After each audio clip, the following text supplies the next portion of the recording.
Welcome to Man Does Tech, where I solve the problems you didn't even know you had. In this video, I will show how to use Notion for real estate.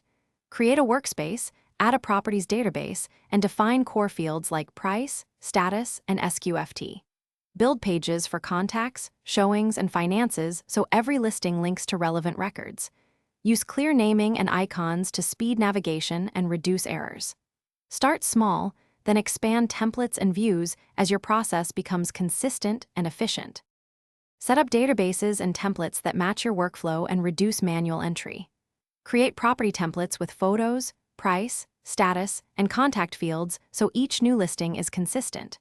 Make views for active, pending, and sold listings to focus your daily work, and add sort rules for latest updates. Use template buttons to spawn preformatted pages for showings, inspections, and offers to keep every step documented and accessible.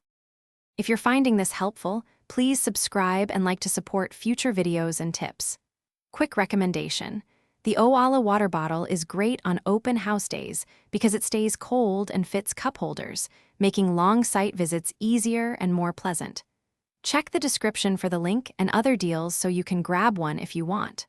All right, now let's get back to the video. Design workflows that move deals through stages and notify you at each step. Link databases so contacts, offers, and finances roll up to a single property page and show history automatically. Add reminders for showings, contract deadlines, and client follow-ups to never miss tasks. Connect calendar apps and forms to capture leads and schedule tours, then use filtered views to focus on hot prospects and next actions. Thanks for watching. If you found this helpful, don't forget to like and subscribe.